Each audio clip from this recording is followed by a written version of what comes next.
The text came while I was reviewing quarterly reports for my resort chain. Remember to pack casual clothes for the beach house this weekend. Nothing fancy, it's just family. My mother-in-law's message, dripping with her usual condescension, made me smile. If she only knew. I'm Sarah Chin, 34, owner of the Sapphire Bay Resort Group, but my in-laws had no idea. They thought I was just their son Michael's wife who worked in hospitality. I'd never corrected their assumption. Let them believe I was a hotel receptionist if they wanted to. The truth was, I'd built my company from the ground up, turning one struggling beachfront property into a luxury resort empire. 10 years ago, when I met Michael at a hotel management conference, I was already successful but preferred to keep a low profile. He worked in marketing for a mid-sized firm and was charming, kind, and seemingly different from his status-obsessed family. We fell in love, and I decided to maintain my privacy about my true position. Let them get to know me for me, I told Michael. He agreed, though I sometimes caught him squirming when his family made snide remarks about my little job. The annual family beach vacation had always been a power play for my mother-in-law, Regina. She'd rent the most expensive house at Sapphire Bay, my flagship resort, and spend the week reminding everyone that she was the one treating the family to this luxury. The fact that she was actually paying me for the privilege was a private amusement I kept to myself for 5 years. But this year was different. 2 months ago, I'd overheard Regina and my sister-in-law Amanda plotting during a family dinner. It's time Michael traded up, Regina had said, not realizing I was approaching the kitchen. That Jessica from his office would be perfect. Her father owns half of downtown. Sarah's sweet, but she's just not our caliber. This beach trip is our chance to show Michael the difference between class and, well, you know. I quietly stepped back, my hand finding the resort keycard in my pocket, the master key with my name and title emblazoned on it. Maybe it was time for a different kind of vacation. Friday afternoon, I arrived at the beach house ahead of everyone else, using my private access road. The staff, who knew exactly who I was but were well trained in discretion, had everything prepared according to my specifications. I changed into a simple sundress, exactly the kind Regina would consider cheap, and waited. They arrived in a convoy of luxury cars, Regina leading the way in her Mercedes SUV.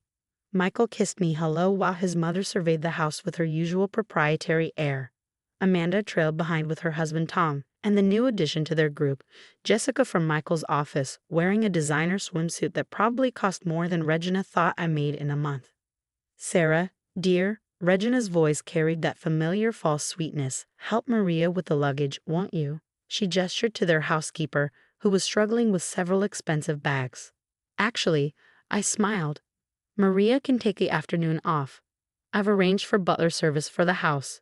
Regina's eyes narrowed at my presumption. And who, she asked acidly, is paying for that? Oh, don't worry about it, I replied mildly. It's taken care of. The afternoon proceeded according to Regina's obvious script. Jessica was seated next to Michael at every opportunity, while I was consistently relegated to the far end of the group. My husband, I noticed with growing disappointment, did nothing to stop it. Sarah, Regina announced during dinner on the terrace, be a dear and check why the air conditioning isn't working properly in the east wing. I set down my wine glass. I can call maintenance. No, she interrupted. You work in hospitality, surely you know how to handle these little problems. Jessica, why don't you tell Michael more about your father's new development project? I felt a familiar buzz from my phone. The resort's security team sending their nightly report. I excused myself, not that anyone besides Maria noticed, and stepped into the house. Through the window, I could see Jessica touching Michael's arm, laughing at something he'd said.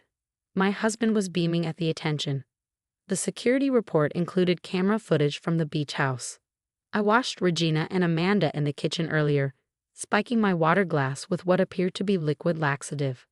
How original. I typed a quick message to my head of security. Proceed with Protocol 17. When I returned to the terrace, Regina was holding court. Really, Sarah? I don't know why you insist on wearing that Target dress to dinner. We have standards here. Right, Michael? My husband shifted uncomfortably but said nothing. Jessica smirked behind her wine glass.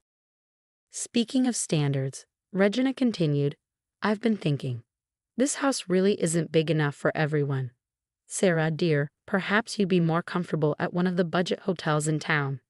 This is a family gathering after all. I watched Michael, waiting for him to defend me. Instead, he stared at his plate. Honey, Mom has a point. It is getting crowded, and you'd probably be more comfortable. The doors to the terrace opened. John, my head of security, appeared with two other officers. Mrs. Chen, he addressed me formally. Is everything all right? Regina stood up, outraged. Who are you? How dare you interrupt our family dinner? Sarah, since you work here, deal with this immediately. I smiled, reaching into my purse for my master keycard and ID badge. Actually, Regina, I do need to deal with this. As owner and CEO of Sapphire Bay Resorts, I'm afraid I have to inform you that your reservation has been canceled. The silence was absolute. Michael's fork clattered to his plate. Owner? Regina whispered. Yes, I replied calmly. Owner. Of this resort and the entire chain. All 17 properties, actually. And since you violated multiple terms of your rental agreement, attempting to poison another guest, for instance, I'm exercising my right to terminate your stay. But, Amanda sputtered, you're just a hotel clerk. No, that's just what you chose to believe because it fit your prejudices. I've owned this resort chain for 12 years. I let you treat me like the help because I wanted to see who you really were. Congratulations, you showed me. I turned to my husband, who was staring at me like he'd never seen me before. Michael, I'm disappointed but not surprised by your behavior. You'll be hearing from my lawyer about the divorce proceedings. And Jessica, I addressed the now pale woman, you might want to update your resume. I just bought a controlling interest in your father's company. Your position is being eliminated in tomorrow's restructuring. Regina found her voice. You can't do this. We have a contract. The contract you never bothered to read. The one that gives me the right to evict guests for cause. John, please escort everyone out. Their belongings will be sent to whatever accommodations they can find in town. I paused. Though I should warn you, I own all the luxury properties in a 50-mile radius. You might want to try the Motel 6. You've been lying to us for years. Regina shrieked as security began clearing the terrace. No, Regina. I simply let you show me who you really were. You never bothered to ask what I actually did, never showed any interest in my work or my life. You were too busy trying to replace me with someone you thought was better suited to your social status. I watched as they were escorted to their cars, Regina still protesting, Amanda in tears, Jessica trying desperately to make calls on her phone. Michael lingered. Sarah, I didn't know. That's the problem, Michael. You didn't want to know. You were so worried about keeping your mother happy that you never stood up for your wife. Good luck with the divorce. Don't worry about a settlement.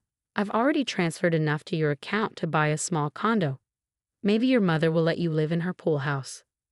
As their cars disappeared down the private drive, I turned to Maria, who was watching with wide eyes. Maria, I'd like to offer you a new position as head of housekeeping services for the resort. With full benefits and triple your current salary, of course. The woman burst into tears of joy, hugging me. Thank you, Mrs. Chen. I can't believe you let them treat you that way all these years. I smiled, watching the sunset over my resort. Sometimes, Maria, the best revenge is simply letting people show you exactly who they are. Now, shall we discuss your new duties over dinner? I believe we have a lovely meal going to waste. The video went viral 3 days later. Someone, probably one of the kitchen staff, had recorded Regina's meltdown as security escorted her off my property. The clip of her screaming, "But we're FA while being walked to her Mercedes racked up millions of views. Social media had a field day with the beach house boss lady saga, particularly when someone dug up Regina's old Facebook posts bragging about treating the family to luxury vacations at Sapphire Bay. I watched the fallout from my private suite at the resort's penthouse, sipping coffee and reviewing acquisition proposals. My phone hadn't stopped buzzing since that night. Calls from Regina, Michael, Amanda, their friends, their country club associates. I blocked them all. The only call I took was from Jessica's father. Mrs. Chen, he'd said, his voice carefully controlled. I believe we need to discuss the recent changes in company ownership. Mr. Bradford, I replied, we certainly do, particularly your daughter's involvement in attempting to break up my marriage. I'm sure the board would be interested in those text messages between her and my mother-in-law.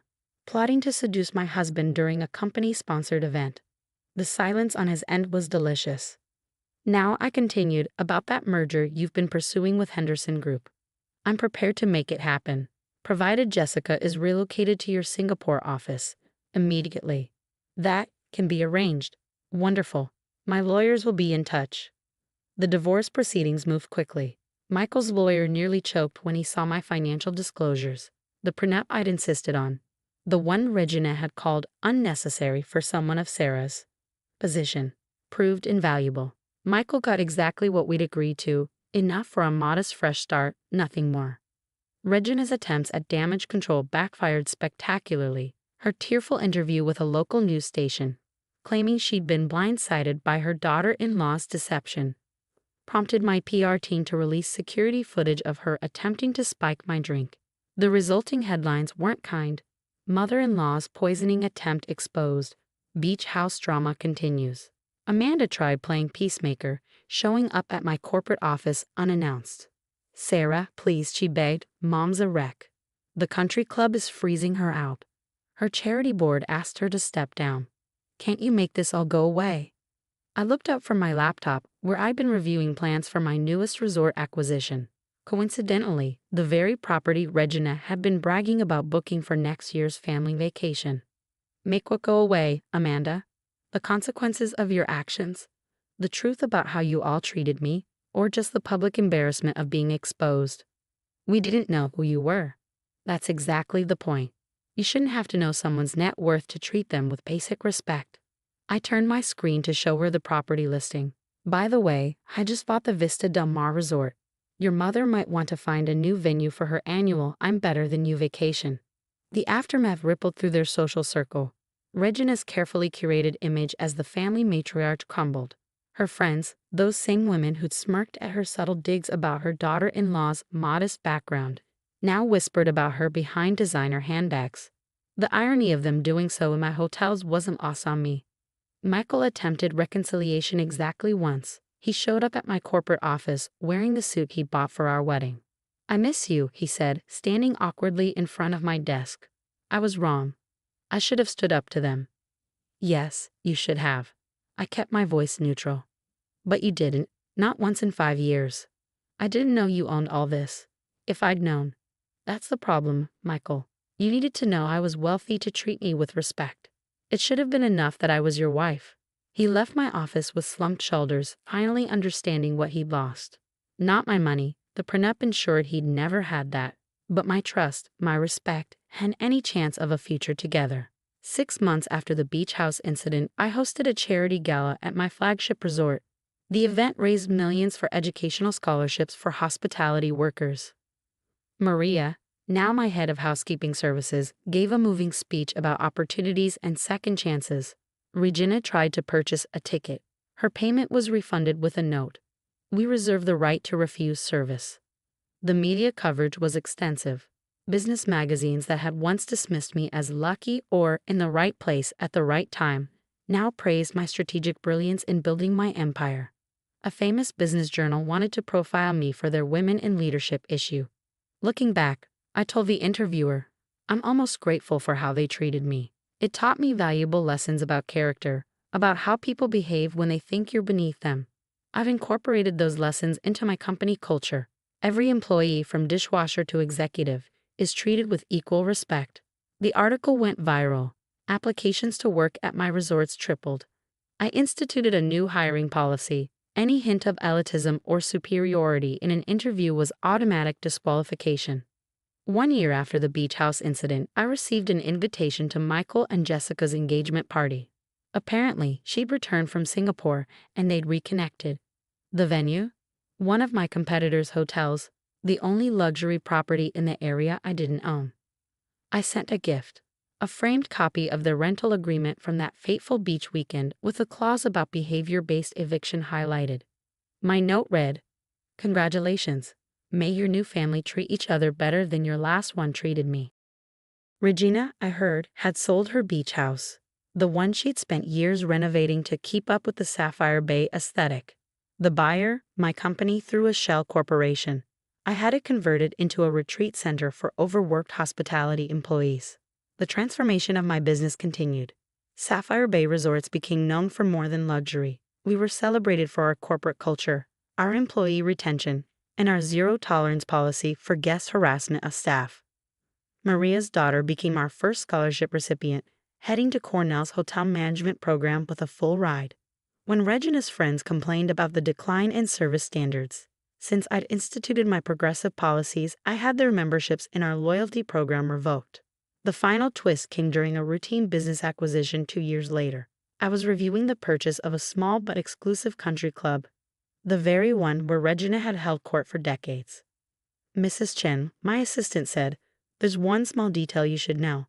Mrs. Regina Wallace holds a lifetime membership." I smiled, thinking of all those years of condescension, of being treated like the help, of watching my husband fail to defend me. "Please inform Mrs. Wallace that under new ownership, all memberships are subject to review. Her presence would make other members uncomfortable." I used the exact words she used about me at the beach house. The letter terminating her membership was delivered the same day she received an invitation to Michael and Jessica's wedding, at a budget hotel ballroom. Apparently, Jessica's father's new Singapore-based position had affected their circumstances more than expected. I donated Regina's membership fees to the scholarship fund. The first recipient? Maria's youngest daughter, who dreamed of owning her own hotel someday. Sometimes, sitting in my penthouse office overlooking the ocean, I think about that last family dinner at the beach house. The shock on their faces, the sudden realization that the person they dismissed had held the power all along. But real power, I've learned, isn't in wealth or status. It's in being true to yourself, in treating everyone with dignity regardless of their position, and in never letting anyone else define your worth. Regina still drives past the resort sometimes. I've seen her car slow down at the gates, seen her stare at the sign that bears my name. I wonder if she finally understands that her greatest mistake wasn't in underestimating my wealth. It was in underestimating my worth. The beach house where it all ended is now my favorite private retreat. I've kept one thing from that last dinner: the wine glass Regina tried to spike. It sits in a display case in my office, a reminder that success isn't just about making money. It's about maintaining your dignity while letting others reveal their true character. Last week, I received a letter from Michael. Inside was an invitation to his and Jessica's wedding, along with a handwritten note. "I know you won't come, but I wanted you to see what rock bottom looks like. You were right about everything. I'm sorry I didn't see it sooner." I sent back a response on sapphire bay letterhead. "Congratulations. I've booked you the honeymoon suite at our Singapore property. Consider it my wedding gift, and a reminder that class has nothing to do with money." The suite, of course, didn't exist, but I'm sure they'll figure that out when they get there. After all, some lessons are best learned the hard way.